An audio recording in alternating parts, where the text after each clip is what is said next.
Hey everyone, and welcome to this explainer. Today we're diving deep into Grafana Loki's LogQL. You know, the average enterprise generates literally terabytes of log data every single day. If you're relying on those logs to keep your systems healthy, knowing how to write efficient, powerful queries isn't just some nice-to-have skill anymore. It's absolutely your survival guide.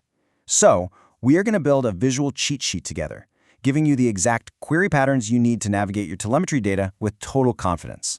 Let's get into it. Okay, let's dive right into this. Picture this. It's 4 a.m. Your pager is absolutely screaming. A critical service is failing, and the pressure is completely on. You definitely do not have the time to blindly scroll through a massive, endless wall of text. You need to isolate the problem, and you need to do it immediately. The harsh reality of a production incident is that speed is literally everything. And your query language? Well, that's your primary weapon. Just think about a typical modern cluster. You might be running, 150 microservices? And each one is generating millions of unstructured log lines every single minute. When an alert fires off, scanning terabytes of that data is just impossible. There's no way. Your mean time to resolution, your MTTR, depends entirely on your ability to slice right through that noise and pinpoint the exact error signature. So here's our game plan for the explainer. 1. Getting from alert to root cause fast. 2. Core selectors and filters. 3. Advanced parsing and labels. 4. Calculating log metrics. And 5. We'll tackle a real-world 500 error scenario. All right, part 1, alert to root cause fast. Let's look at the architecture. Unlike traditional log management systems that do that really heavy, computationally expensive full-text indexing, Loki takes a totally different approach. It only indexes the metadata, so these are your labels like your environment or your app name. By completely deferring the structure or schema until you actually run the query, Loki avoids massive storage overhead. Your path from the initial alert to the root cause is incredibly efficient because you use these index labels to instantly grab only the relevant chunks of data. It's a real game changer. Moving on to part 2, selectors and filters. This is your core toolkit. This brings us to pattern 1, the stream selector. Literally every LogQL query has to begin right here. Wrapped in curly braces, the stream selector uses those index labels we just talked about to identify exactly which log streams to pull from storage. Starting with a super tight, specific stream selector, like identifying the exact namespace and app, is absolutely crucial. If you query way too broadly, you're going to hit that dreaded maximum series reached error.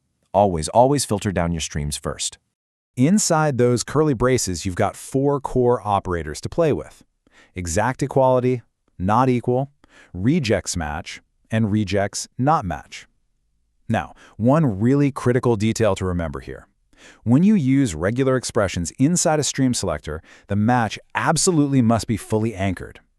That just means your regex has to match the entire string of the label value, not just a tiny part of it.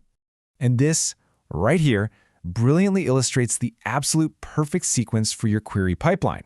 First, you start with the stream selector to grab the right files. Next, you use a line filter to instantly discard any irrelevant text. And only after that do you apply a parser to actually structure the data.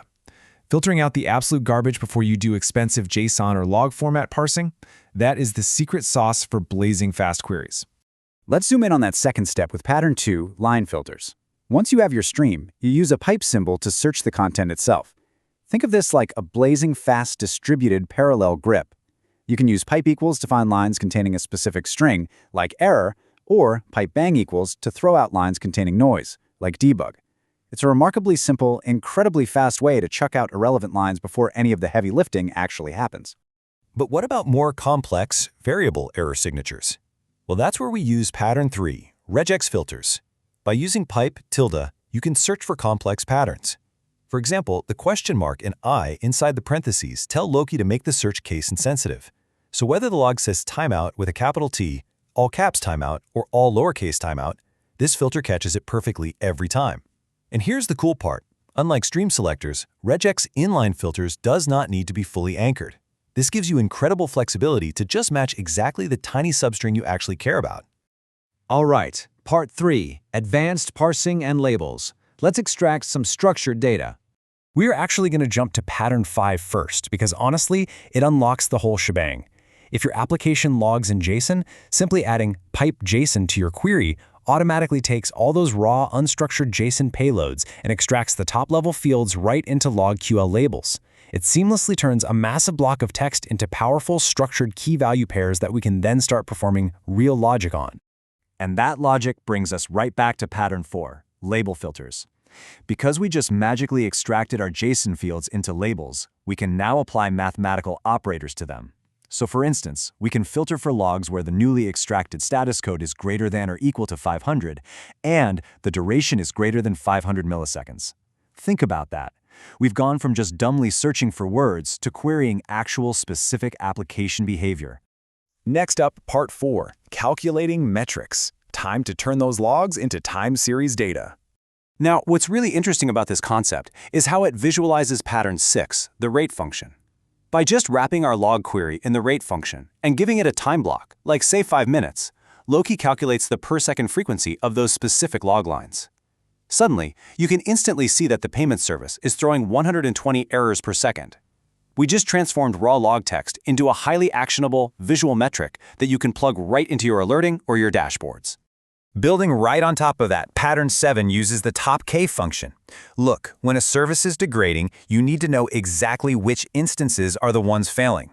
By wrapping your rate query in top K, Loki instantly bubbles up the noisiest outlier services in your cluster. It becomes crystal clear that, say, pod A is responsible for 60% of the errors, allowing you to target your remediation efforts exactly where they are actually needed, instead of just guessing. Finally, part 5, the real scenario. Let's hunt down some production 500 errors. Imagine we are live typing this into Grafana Play right now. We are chaining this whole toolkit together like a boss fight. We start with our stream selector to lock in the production namespace. Then, we add a regex filter to catch any 500 level status code. Next, we filter out all those noisy, irrelevant health checks. We calculate the rate over a 5-minute block, and finally, we sum the whole thing up, grouping it by the failing pod. So the crucial point here is exactly why this pipeline works so brilliantly. It respects the architecture. We didn't scan the whole database, not even close. We isolated production using indexed labels. We used our distributed graph to find the 500s, and crucially, we dropped the health checks before doing any of the heavy aggregation math. Then we aggregated the results by pod to instantly find the culprit. This is exactly how you isolate a failing service in seconds without scanning terabytes of unnecessary data. So definitely keep these patterns handy. Because here's the truth. The absolute fastest path from an alert to a root cause isn't about throwing money at the problem and paying to index every single word in your logs. It is entirely about mastering how to query them efficiently. So let me ask you this.